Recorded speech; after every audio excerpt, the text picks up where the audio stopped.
औज़ुबिल्लाहिमिनश्शैतानिर्रजीम बिस्मिल्लाहिर्रहमानिर्रहीम। अस्सलामु अलैकुम ख़वातीन व हज़रात, मैं हूँ आपका होम्योपैथिक डॉक्टर रिजवान साकिब और आपसे मुखातब हूँ शमा होम्यो क्लिनिक लाहौर पाकिस्तान से।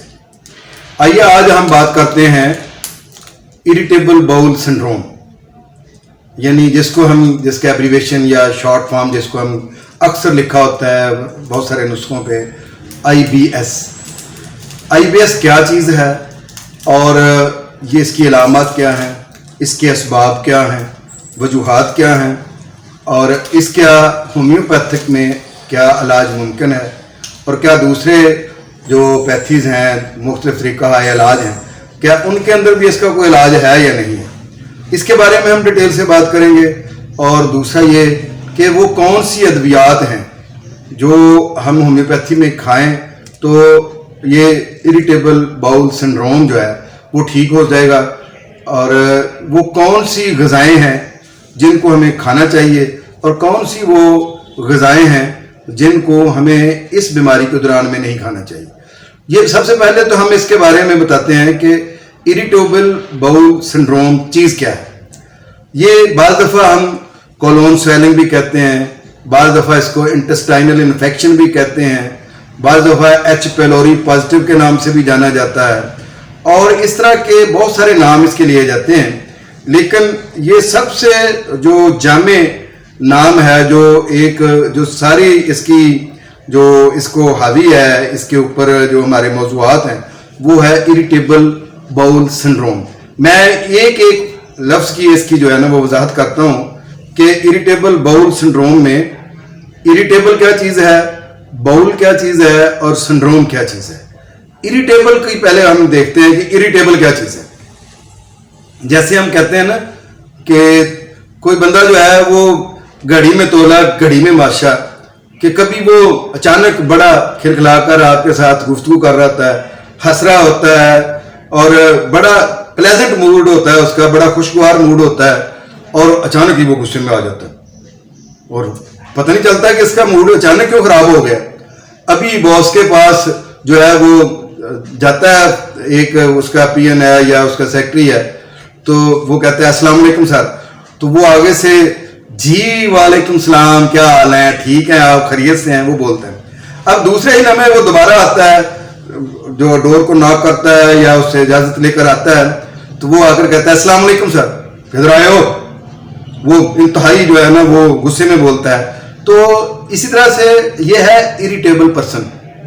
इसी तरह से इरिटेबल चाइल्ड, वो ऐसा बच्चा कि जो हर वक्त जो है वो उसका मिजाज बदलता रहता है। अभी वो खुशबाश है, थोड़ी देर के बाद रोना शुरू कर दे, कभी चिल्लाना शुरू कर दे, बिला वजह हंसना शुरू कर दे, बिला वजह तंग करना शुरू कर दे, और सोए तो सोया ही रहे, अगर वो जाग रहा है तो फिर नींद ही ना आए उसको, और कभी वो पोटियां कर दे और कभी जो है वो उसको कॉन्स्टिपेशन हो ही रहे, कभी सर में दर्द कहता है, कभी पेट में दर्द कहता है। तो ये है इरिटेबल चाइल्ड। अब इससे कुछ थोड़ा सा इरिटेबल का कुछ वजाहत हो चुकी होगी कि हर वक्त कोई चीज को इरिटेट करने वाली चीज, किसी को तंग करते रहने वाला मिजाज, इसको कहते हैं हम इरिटेबल। अब बाउल क्या चीज है, बाउल हमारी जो सबसे पहले हमारी खुराक की नाली है, इसोफेगस है। इसोफेगस के बाद हमारा स्टमक है और ड्यूडिनम है, और इसके बाद हमारी जो छोटी आंत के बाद बड़ी आंत है। बड़ी आंत जो है वो एक इस तरह से ऐसे जाकर फिर ऐसे जाकर फिर ऐसे और फिर नीचे को कॉलोन में आती है। तो ये जो उसका एक साइकिल है, ये आगे वो स्प्रिंग की तरह से है, यानी एक स्प्रिंग को आपने देखा होगा कि स्प्रिंग में एक जगह जो है ना खुली है, फिर उसके आगे तंग है, फिर खुली है, फिर तंग है, इस तरीके से वो उसकी एक शेप बनी होती है। तो इसमें यह है कि ये जो बाउल है इसको हम कहते हैं जो बड़ी आंत है, इसके अंदर हमारे जो खुराक है वो और जो पानी है वो इसके अंदर दोनों मिक्स होकर हमारे इसोफेगस से जब स्टमक में आए, स्टमक से फिर छोटी आंत में आया और छोटी आंत से फिर ये जो है ना हमारी बड़ी आंत में बाउल में आया। तो ये जो हमारे बड़ी आंत में जो चीज़ आती है तो इसके अंदर हमारी जो मिनरल्स भी होते हैं, विटामिन्स भी होते हैं, और हमारे कोलेस्ट्रॉल भी होता है, बहुत सारी चीज़ें जो होती हैं जो हमारे जिस्म को जितनी न्यूट्रिशन चाहिए होती है, ग़िज़ा चाहिए होती है, वो इसके अंदर मौजूद होती है। और इसमें लिक्विड फॉर्म में पानी होता है और बाकी दीगर जूसेस होते हैं। और वो ये सारी चीज़ें जितनी भी हैं, ये हमारी जो बड़ी आंत है, इसके अंदर इसका फंक्शन ये है कि उसमें से ये सक करके ये जो लिक्विड है, माया है, वो हमारे जो जिस्म के अंदर जाता है। और इसी तरह से इसके अंदर ही मादनियात, नमकियात जो भी है वो हमारी खुराक में से उधर निकलते जाते हैं। और ये एक फजले की सूरत में, जायद मवाद की सूरत में, पखाने की सूरत में वो चीज़ जो है वो हमारे उस आंत के अंदर मौजूद रहती है। अब ये जो आंत के अंदर ये जायद मवाद मौजूद है, ये हमारा फजले की सूरत में, पखाने की सूरत में खारिज हो जाता है। अब इरिटेबल बाउल, बाउल का मतलब ये है कि बड़ी आंत के अंदर सिंड्रोम से मुराद ये है कि ये यहाँ पे मल्टीपल किस्म की डिजीजेज हैं, बेशुमार जो है वो अलामात हैं, बीमारियां हैं, जो इस एक वजह से, यानी हमारी जो बड़ी आंत है उसके अंदर प्रॉब्लम पैदा होने की वजह से जो बीमारियां पैदा होती हैं, वो उसको हम सिंड्रोम कहते हैं। मैं पहले भी अपनी वीडियो जो है वाइटिलिगो पे, फुलवेरी पे, लिकोडर्मा पे जो है, उसके अंदर मैं डिटेल से बता चुका हूं कि सिंड्रोम क्या चीज़ है। इसके अलावा हमने बाकायदा एक वीडियो बनाई थी जिसका नाम है डाउन सिंड्रोम। तो डाउन सिंड्रोम में मैंने सिंड्रोम के बारे में डिटेल से वजाहत की थी कि सिंड्रोम क्या चीज़ है। सिंड्रोम असल में कोई एक काज की वजह से मल्टीपल जो डिजीजेज हैं, बेशुमार जो बीमारियां हैं, बहुत सारी जो बीमारियां हैं, उनका जो मजमुआ होता है उसको हम सिंड्रोम कहते हैं। मेरे ख्याल में अब हम इरिटेबल बाउल सिंड्रोम के बारे में जान चुके हैं। अब ये होता कैसे है, इसमें अलामत क्या होती हैं, इसको हम देखते हैं। होता यह है कि हमारी जो बड़ी आंत है, जिसको बाउल कहते हैं, लार्ज इंटेस्टाइन कहते हैं, उसके अंदर जो हमारा जो खुराक और पानी जो जमा हुआ होता है, जखीरा हुआ होता है, उसमें ऐसे पिछला खाना जो है वो कंट्रैक्ट होता है, सुकड़ता है, वो अगले खाने में चला जाता है, और स्प्रिंग की तरह वो फिर दोबारा अगले में जाता है, अगले में जाके फिर वो ऐसे, और फिर वो ऊपर से फिर नीचे को ऐसे जो होता है, फिर वो नीचे आकर वो फिर कलून के जरिए से वो नीचे एनस में और वो फिर मकद से जो है वो पखाना खारिज हो जाता है।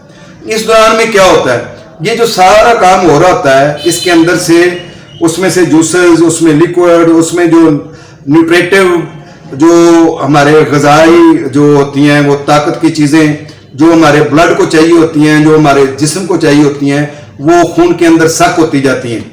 और इस दौरान में इसके अंदर म्यूकस मेम्ब्रेन होती है, बल्कि म्यूकस मेम्ब्रेन जो है हमारे जहाँ से हम खुराक का लुकमा लेते हैं, उससे लेकर नीचे इसोफेगस से, स्टमक से, और स्मॉल इंटेस्टाइन और लार्ज इंटेस्टाइन के अंदर, और इवन यहाँ तक के मकद के आखिरी सिरे तक म्यूकस मेम्ब्रेन यानी एक लाभदार झिल्ली जो है वो मौजूद होती है। उसी की वजह से ये खाना जो है हमारा, या जो चीज़ें हैं वो ट्रैवल करती हैं। और इसके अलावा यह है कि वो जो चीज़ें हैं ट्रैवल करते हुए आसानी से नीचे को जा रही होती हैं, और साथ साथ ये है कि उसी झिल्ली की वजह से ये जो सक करके खून के अंदर जो हमारे मुफीद मादे होते हैं वो खून में जा रहे होते हैं, हमारे जिस्म को जिन चीज़ों की ज़रूरत होती है वहाँ वो जा रहे होते हैं। अब ये जो होता है कि वो कंट्रैक्शन होती है, कंट्रैक्शन होने के बाद वो चीज़ आगे जाती है अगले चैम्बर में, अगले से अगले में, अगले से अगले में, तो हर चैम्बर के अंदर वो सक करके खून में वो चीज़ें जा रही हैं। साथ जो फुजला है वो अपना सॉलिड होता जाता है, सख्त होता जाता है आहिस्ता आहिस्ता। अब इसमें यह है कि जो इरिटेबल बाउल सिंड्रोम है, उसमें अलामात में एक बड़ी अलामत ये होती है कि कभी बंदे को मुसलसल पतले पखाने आते रहते हैं, कभी ये होता है कि मुसलसल कब्ज रहती है, कभी ये जो है ना अल्टरनेटिव होता है कि आज या 2 दिन या 1 दिन जो है वो पतले पखाने आ रहे हैं, और 1-2 दिन जो है वो सख्त पखाना आ रहा है और शदीद सख्त आता है। और फिर ये भी होता है कि कभी पखाना जो है वो हार्ड आ गया और उसके बाद पतला पखाना आ गया।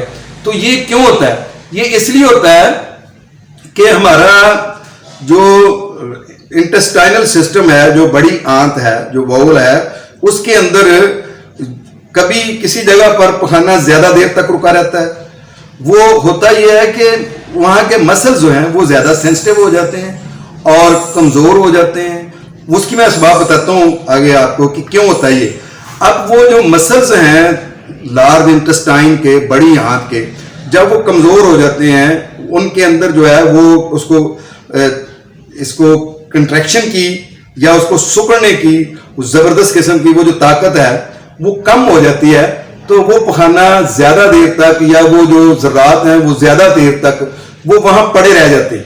अब खुराक का मवाद या वो जो चीज है, जो एक मिक्सर बना हुआ है जूसेस का, पानी का और इसका जो हमारी खुराक खाई हुई है उसका, और उसमें से वो सक होकर वो हार्ड हो रहा है। अब वो अगर वो फंक्शन कंट्रैक्ट जल्दी नहीं करता है, उसको कंट्रैक्शन जल्दी नहीं आती है, वो जल्दी सुकड़ता नहीं है, तो वो वहां ही पड़ा रहेगा।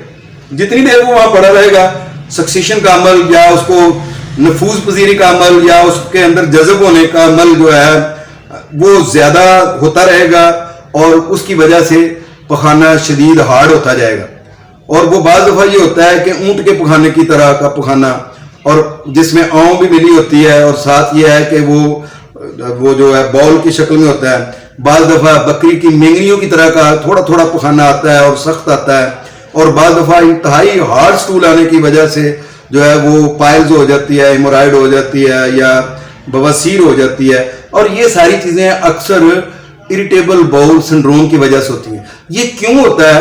एक चीज तो मैंने बता दी आपको कि इस डिसफंक्शनल इसका है सिस्टम है, हमारी जो लार्ज इंटेस्टाइन है, यानी उसके फंक्शन में खराबी पैदा हो जाती है। जब उसको जितना सुकड़ना है, जितना फैलना है, वो अपने टाइम पर सुकड़ती और फैलती नहीं। एक तो मैंने आपको बताया कि उसकी वजह से कॉन्स्टिपेशन हो जाती है, कब्ज हो जाती है। दूसरा ये है कि अगला सवाल ये पैदा होता है कि फिर लूज मोशन क्यों आता है इरिटेबल बाउल सिंड्रोम में?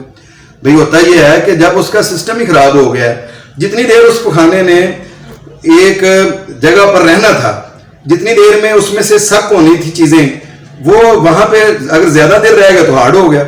लेकिन अगर हमारी बड़ी आंत जो है उसने उसको ज्यादा देर नहीं सारा, उसने अभी प्रोसेस होने से पहले ही अपने दूसरे चैम्बर में भेज दिया, दूसरे ने तीसरे चैम्बर पे, तीसरे ने चौथे में भेज दिया, तो अब उसमें से जो चीजें नफूज हो जानी थी, जो सक हो जानी थी, जो जज़ब हो जानी थी, वो जज़ब हुए बगैर ही अब दूसरे चैम्बर में आ गया, और आते आते वो कॉलोन से और वो जो है ना वो एनस से, मकद से वो पखाना खारिज हो गया।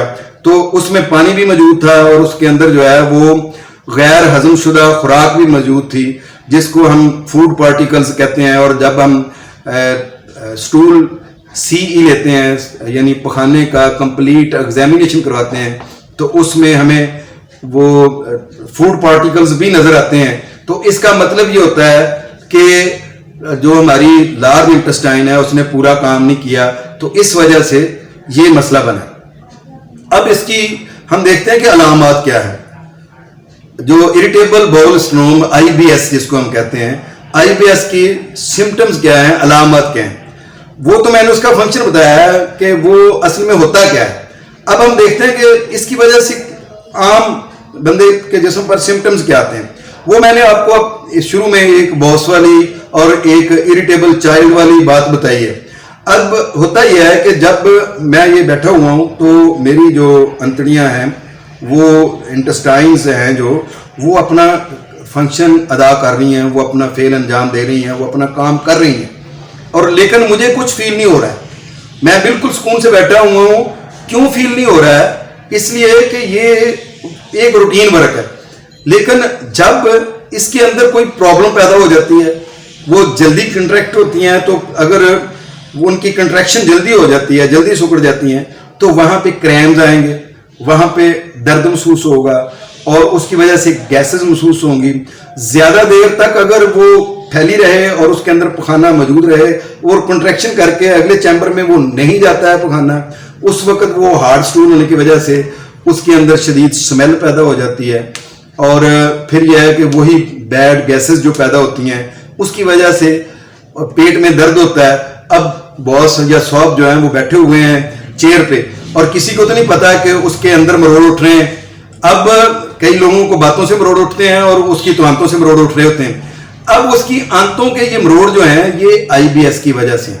उसकी वजह से क्या होता है कि वो अंदर उसके खलबली मची होती है और वो बेचारा बाहर जो उसका कोई मुलाजिम है और वो गुस्से उसके साथ हो रहा होता है कि तुमने ये काम क्यों नहीं किया, वो क्यों नहीं किया, उकताहट में बात कर रहा होता है। होता क्या है, होता यह है कि उसमें असल में उसको आईबीएस है, जिसकी वजह से वो घड़ी में तोला घड़ी में माशा जो है ना उसकी कैफियत हो जाती है।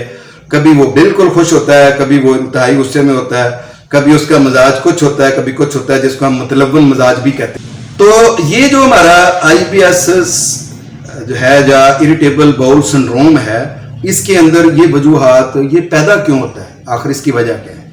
पहली बात तो यह है कि ये पाकिस्तान के अंदर, इंडिया के अंदर और बहुत सारे इस तरह के ममालिक जो हैं जिनमें साफ पानी की कम सहूलतें मौजूद हैं, वहाँ पे इंटेस्टाइनल इन्फेक्शन की वजह से, जिससे हमें हेपेटाइटिस बी और सी भी होता है, और उसी की वजह से या जिसकी वजह से टाइफाइड होता है, तो ये हमारे अंतड़ियों की इन्फेक्शन हो जाती है। तो ये अंतड़ियों की सूजन या अंतड़ियों की इन्फेक्शन भी आईबीएस का काज बनती है।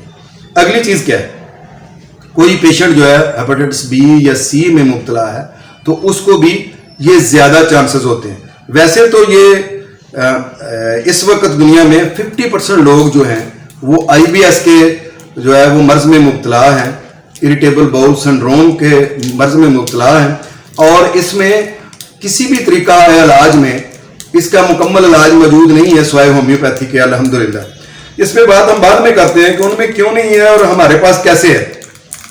अगली बात यह है कि अगर कोई फर्द जो है वो टाइफाइड में मुब्तला रहा है या उसको बार बार टाइफाइड बुखार होता रहा है, तो उसकी अंतड़ियों में स्वेलिंग आ जाती है, उसके अंदर बैक्टीरियाज जो हैं वो ग्रो कर जाते हैं, बैड बैक्टीरियाज, जिसकी वजह से जो है वो ये बन सकता है। इसके अलावा बाज़ दफ़ा मैदे का अल्सर वो अंतड़ियों में स्वेलिंग पैदा कर देता है, जिसकी वजह से ये आईबीएस या जो हमारा इरिटेबल बाउल सिंड्रोम पैदा होता है। जो सबसे बड़ी वजह है, जो सबसे बड़ी काज है, वो मैं आपको बताता चलूं। इसका इरिटेबल बाउल सिंड्रोम के बारे में ये कहा जाता है कि ये असल में मेंटल सिम्टम्स की वजह से पैदा होता है।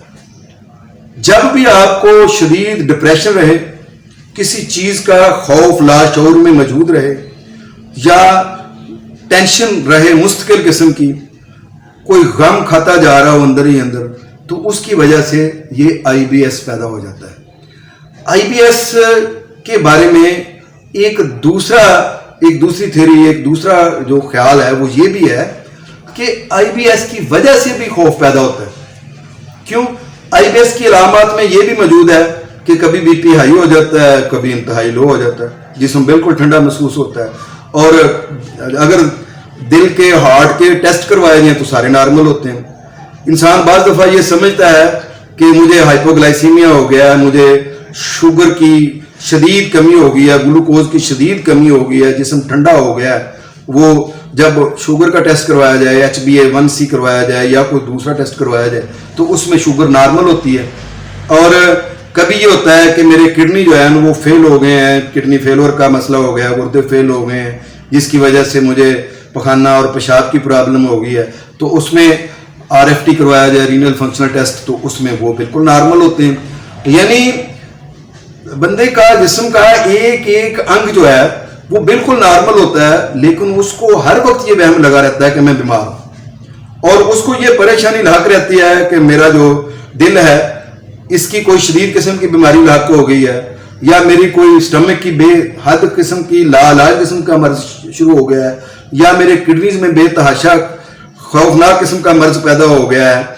ये जो खौफ है ये असल में आईबीएस की वजह से पैदा होता है।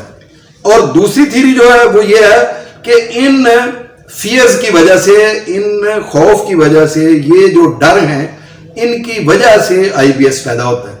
ये दो अलग अलग जो नजरियात हैं, इन दोनों के बारे में अगर सोचा जाए तो जितने भी लोग मुतफक्कर रहते हैं, ज्यादा जो ज्यादा परेशान रहते हैं, जो ज्यादा गम में रहते हैं, जो ज्यादा फिक्र में रहते हैं, जो ज्यादा खौफ में रहते हैं, उन लोगों को IBS ज्यादा होता है। मैं पहले भी बता चुका हूं कि ये IBS जो है ये तकरीबन 50% लोगों को होता है, और अगर इसका सर्वे जो किया गया है उसको देखा जाए तो ये खवातीन में ज्यादा होता है। और फिर ये है कि ये 18 साल से लेकर 40 साल तक के लोगों को देखने में आया है कि ये ज्यादा होता है। ये वो लोग हैं जिनको ये ज्यादा होता है। अब इसमें हम देखते हैं कि ग़िज़ाएं कौन सी हों जिससे इरिटेबल बाउल सिंड्रोम या IBS को हम कंट्रोल कर सकते हैं, कि जिससे इसमें ज्यादती ना आए। आप देखें कि जो चीजें गैसेस पैदा करती हैं, बाज़ लोगों को गोभी है, दाल माश है, ये गैस पैदा करती है तो ये ना खाएं वो। अच्छा, कुछ लोगों को एनिमल प्रोटीन्स जो है वो हजम नहीं होती हैं, दूध हजम नहीं होता है, उससे जो है वो पेट खराब हो जाता है तो वो ये ना लें।